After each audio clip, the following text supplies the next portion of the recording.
वैद्युत विभव, वैद्युत विभवांतर। उसके बाद वैद्युत स्थितिज ऊर्जा से पहले एक छोटी सी चीज इसमें मैं ये बता भी चुका हूँ आपको एक्चुअली, समविभव पृष्ठ, इक्वापोटेंशियल सरफेस।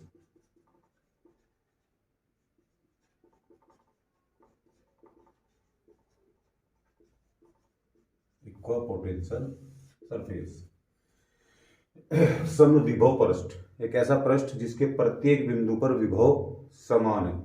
ठीक है, इसके तो ये कुछ थोड़ा सा प्रॉपर्टी है इसकी। ऐसा पृष्ठ जिसके प्रत्येक बिंदु पर, मैं समझाऊंगा इसे डिटेल में एक्चुअली, अभी ये इसके थोड़े से आप प्रॉपर्टी समझ लो, गुण है। ठीक है, प्रॉपर्टी, ऐसा पृष्ठ जिसके प्रत्येक बिंदु पर विभव समान है। ठीक है, तो सीधी सी बात है, विभवांतर शून्य, अर्थात किन्हीं दो बिंदुओं के बीच, अर्थात किन्हीं दो बिंदुओं के बीच विभवांतर शून्य होता है। गुण है, विभवांतर क्या है, शून्य, डेल्टा वी जीरो। और डेल्टा वी जीरो है तो कोई कार्य नहीं होगा फिर। अगर मान लीजिए कोई समविभव पृष्ठ है, इसके प्रत्येक बिंदु पर क्या है, तो किसी भी चार्ज को कहीं भी ले जाओ आप, ए टू बी क्यू नोट, ठीक है, तो कोई कार्य जो है वर्क डन नहीं होना है वाला, बिकॉज डेल्टा वी जीरो। तो थर्ड पॉइंट ये बन जाता है कि समविभव पृष्ठ पर, अगर कहीं आपको समविभवी पृष्ठ मिलता है, आवेश को, कोई भी आवेश हो, परीक्षण आवेश आपका, तो एक बिंदु से दूसरे बिंदु तक ले जाने में कोई कार्य नहीं करना पड़ता। एक बिंदु से किसी दूसरे बिंदु तक ले जाने में कोई कार्य नहीं करना पड़ता या नहीं होता, बात एक ही है। ठीक है, और जो मेन पॉइंट है इसका फोर्थ, तो क्या है, वो है इलेक्ट्रिक फील्ड। इलेक्ट्रिक फील्ड, वैद्युत क्षेत्र जो है इसमें से परपेंडिकुलर 90 डिग्री एकदम बढ़ता हुआ निकलता है। तो वैद्युत क्षेत्र यानी वैद्युत बल रेखा की दिशा समझे तो, या वैद्युत क्षेत्र की दिशा इस पृष्ठ पर लंबवत होती है, इस पृष्ठ पर लंबवत होती है। ये पोजीशन है जी। ठीक है, और बहुत से पॉइंट है। इक्वापोटेंशियल सरफेस, समविभव पृष्ठ कौन सा पृष्ठ है, ऐसा पृष्ठ जिसके प्रत्येक बिंदु पर विभव समान है, v की वैल्यू, और दो बिंदुओं के बीच में विभवांतर क्या है, शून्य, कार्य नहीं होता है एक बिंदु से दूसरे बिंदु तक ले जाने में। और बड़ी बात, वैद्युत क्षेत्र की दिशा इस पृष्ठ पर लंबवत। एक्चुअली वो तीन चीजों को निकल के जाता है। ये मैं फिर तुम्हें देखो छोटा सा एक फोटो बनाते हैं, फोटो, चित्रों से, फोटो से, ग्राफ से, इसी समझाता है फिजिक्स। ये वही चीज है, किसी चार्ज के कारण जो है वो, और ये क्यू नोट जो है जो ऐसे आ रहा। अब मैं कुछ पॉइंट देख, जैसे बी पॉइंट था, फिर ये ए पॉइंट था, कोई और पॉइंट है, ठीक है, ओ पॉइंट है, या इसको ऐसे कर लो कि ये डी पॉइंट, ये सी पॉइंट, ये बी पॉइंट, ये ए पॉइंट। ठीक है, तो ये जो पॉइंट में दिखा रहा हूँ क्यू नोट जब आ रहा है, इन पॉइंट के एक्चुअली विभव जो है वो अलग अलग है। ये जो पॉइंट आपको नजर आ रहा, अगर मैं सपोज करूँ यहाँ पे एक लाइन खींच दूँ ऐसे, ये मैंने एक लाइन ड्रा कर दी, तो इस लाइन के प्रत्येक पॉइंट पे विभव क्या है, वी डी, वो सेम है। मैं इसको ऐसे, मतलब अगर 90 डिग्री है, देखो इससे डिस्टेंस सेम रहेगी ना, जब सेम डिस्टेंस है तो क्या है, विभव भी उस पूरी लाइन पे सेम है। इसको मैं ऐसे कर दूं, ये वही है वाई जेड तल वाली चीज। ठीक है, तो मेरा वैद्युत क्षेत्र ऐसे निकल रहा है मेरे को, ये मेरा एक इक्वेटेंशियल सरफेस, समविभव पृष्ठ मिल गया मेरे को। तो इस पर मैं जितने भी बिंदु टिक करता हूं, इन सब पे क्या है, वोल्टेज सेम है, वीडी, वो कुछ भी हो सकती है। ओके, वीडी सपोज करो ये मान लीजिए आपके 10 वोल्ट, तो मैं अगर एक पॉइंट ये देखता हूँ सी, तो इस पॉइंट पे जो वोल्टेज है वो भी वी सी इजिकल टू कुछ भी 9 वोल्ट। मैं कहता हूँ ये तो बहुत होते हैं, बस मैं थोड़े से आपको ऐसे ही बता रहा हूँ। तो फिर एक इक्वाटोंसल टेंसल सरफेस जो है वो ये है, एक ये है। इसके लिए भी सेम यही है कि ये कहाँ से, इसमें से होकर निकलता है ऐसे, ठीक है। तो इसकी जितने भी मैं बिंदु कर रहा हूँ, डॉट बिंदु, ये सब क्या है, सेम पोटेंशियल, यानी सबका विभव क्या है, सेम है, VC 9 वोल्ट कहीं भी लूँ। तो इस सरफेस पे मैं कहीं भी इस तरह से अपने चार्ज को लिए फिरूँ, ठीक है, ओके, ऐसे कैसे भी, तो उसमें कोई कार्य नहीं होता है। ऐसे और सरफेस है, इधर ये सरफेस बन जाएगी आपकी, इसके प्रत्येक बिंदु पे जो विभव है वो कितना है, VV। सपोज करो ये एक्चुअली इस तरह होगा 10 वोल्ट, अगर ये पॉजिटिव होगा 9 वोल्ट, ये होगा 8 वोल्ट, इस तरह से निम्न से उच्च की तरफ, ठीक है। तो अगर पॉजिटिव आवेश को हम ऐसे लेकर आ रहे हैं तो ये कार्य करने पड़ते हैं, लेकिन वो इस तरह से, ऐसे अगर आप जाओगे परपेंडिकुलर तो कोई कार्य नहीं करना पड़ रहा है, सिर्फ ये। तो वैद्युत बल रेखा ऐसे कहीं भी अगर एक वैद्युत बल रेखा ऐसे दिखाते हो तो वो भी फिर इस तरह से नहीं निकल रही, ऐसे, ठीक है, इस तरह से। ये एक समान वैद्युत क्षेत्र अगर कहीं है तो वहां पे यही चीज नजर आओगी आपको, ये, ओके। तो ये सब क्या है, समविभवी पृष्ठ। कुछ डिस्टेंस है इनकी, सपोज करो ये 1 सेंटीमीटर है, सपोज करो ये 2 सेंटीमीटर है, सपोज करें वो 3 सेंटीमीटर है। मैं बस ये वैसे ही समझाने के लिए बता रहा हूँ, ये चीजें कुछ और हो सकती है, ऐसा कुछ नहीं है। तो फिर ये देखो डिस्टेंस, इसकी डिस्टेंस कुछ और है, इसकी कुछ, तो यहाँ से कॉन्सेप्ट आता है विभव प्रवणता। विभव प्रवणता, तो समविभव पृष्ठ आप समझ गए। विभव प्रवणता मैं कल थोड़ा सा बता रहा था इसके बारे में। तो विभव प्रवणता एक्चुअली क्या है, विभव प्रवणता है delta V upon delta x, ठीक है। माइनस क्यों लेते हैं वही बता दूंगा, और ये इलेक्ट्रिक फील्ड के इक्वल होती है, E is equal to minus dV। विभव प्रवणता ये है माइनस dV अपॉन dx, ये किसके इक्वल होती है, तो इसको बोलते हैं विभव प्रवणता। विभव प्रवणता एज लाइक ताप प्रवणता, वेग प्रवणता, ठीक है। माइनस ऋणात्मक उधर यही बोलती है क्या, कि वैद्युत क्षेत्र की दिशा में वोल्टेज है वो विभव घटता हुआ है। तो ये चीज है आपकी माइनस dV अपॉन dx, दूरी परिवर्तन के साथ, एकांक दूरी परिवर्तन के साथ, यही परिभाषा होती है प्रवणता की, एकांक दूरी परिवर्तन। जब एक ये चीज एकांक होती है, एकांक दूरी परिवर्तन के साथ विभव परिवर्तन, विभव परिवर्तन, विभव प्रवणता कहलाती है। और ये वैद्युत क्षेत्र की माप होती है। देखो मात्रक बनेगा इसका वोल्ट बटा मीटर, यानी ई का एक अलग मात्रक आ गया आपका वोल्ट अपॉन मीटर, विभव प्रवणता, ठीक है। ऐसे दिखा सकते हो आप, ये मैंने अभी फिलहाल मिटा दिया। तो इनको बिंदु लेकर चले विभव के लिए भी क्या करते हैं, ये मान लीजिए यहाँ पे विभव V1 है, यहाँ पे विभव क्या है V2, ये डिस्टेंस x1 है, ये डिस्टेंस मान लीजिए क्या है x2। तो V2 minus V1 upon x2 minus x1 minus, ये चीज होती है विभव प्रवणता, ओके। V2 माइनस V1, ये होगी आपकी विभव प्रवणता। ये अभी थोड़ा और डिटेल में बताऊंगा इसके बारे में। उससे पहले मैं एक चीज यहाँ बता देना चाहता हूँ आपको, एक्चुअली वो चीज है वैद्युत स्थितिज ऊर्जा। बेहतरीन कॉन्सेप्ट, ये पूछा जा अक्सर। तो यहाँ ओके, स्पेस में इसलिए बोल रहा था, देखो कोई वैद्युत क्षेत्र वगैरह यहाँ नहीं है, बस यहाँ पे अनंत है और यहाँ एक चार्ज रखा Q1, ठीक है। एक चार्ज यहाँ पे रखा अनंत पे Q1, और मैं उसको यहाँ रखना चाहता हूँ लाके बिंदु A पे। तो कोई वैद्युत क्षेत्र वगैरह कुछ नहीं है, बस इसे अनंत से लाके यहाँ उठा कर रखना और देखते हैं क्या कार्य करना पड़ेगा। तो जब मैं इसे यहाँ से लाकर यहाँ आया अनंत से A बिंदु पे Q1, तो मेरे पास कार्य है विभवांतर गुणा परीक्षण आवेश। तो अनंत से Q1 को अगर मैं देखता हूँ अनंत से, और स्पेस में कोई बिंदु है, बिंदु A तक लाने में करत कार्य है, और मान लीजिए वो W1 है, तो W1 मेरे पास W का फार्मूला है विभवांतर गुणा Q0। इसको डिटेल में बताऊंगा, विभवांतर गुणा Q0। तो मेरे पास तो यहाँ विभव नहीं है, विभवांतर तो क्या चीज होगा, गुणा Q1 इज इक्वल टू क्या, 0। Q1 को अगर मैं अनंत से हला कर रखता हूँ तो कोई कार्य नहीं हुआ शुरू में। लेकिन जब मैं निकाय बनाता हूँ, स्थितिज ऊर्जा उसी टाइम बनती है जब ये एक से ज्यादा होगा। अब मान लीजिए यहाँ से कोई R1 या R दूरी पे कोई एक ये पॉइंट है B, और मैं एक चार्ज Q2 को यहाँ से अनंत से उठाकर Q2 को यहाँ रखता हूँ ला के, तो अब यहाँ कुछ होने वाला है। ठीक है, अनंत पे जो विभव है वो जीरो माना गया है, बी इन्फिनिटी इज का जीरो।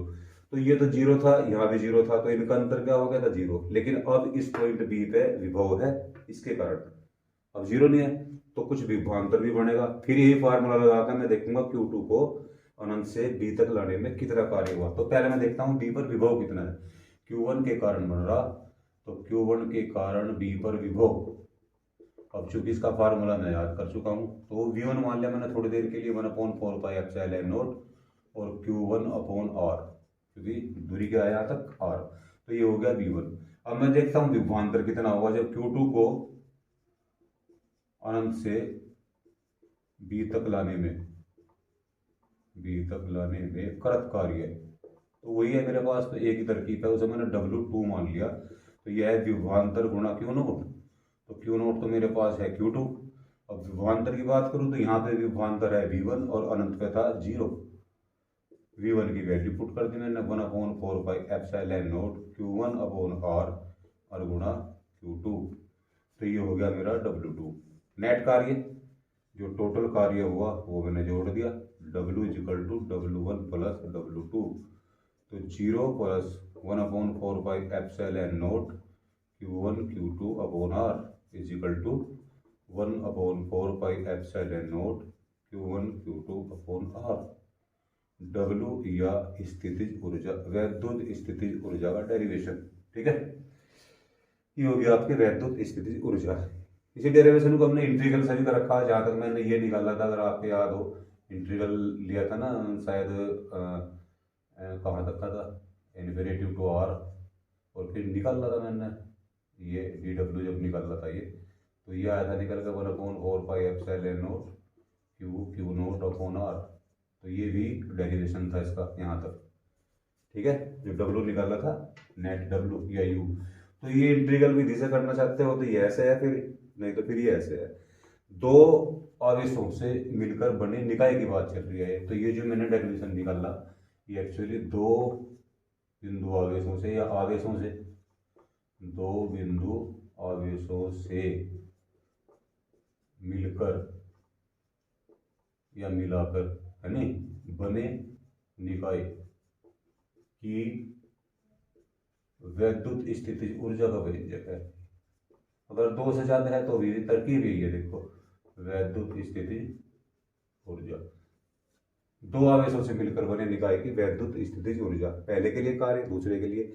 अगर सपोज करो ये दो से अधिक तीन के लिए है मान लीजिए, तो तीन के लिए क्या करना है, देखो सब सेम है बिल्कुल, तीन आवेश अगर मैं ला कर रखने हुए अनंत से, तो उनके लिए क्या करना होगा, देखो तीन आवेशों से मिलकर बने निकाय की वैद्युत स्थितिज ऊर्जा, वेरी सिंपल, सब सिंपल है इसमें।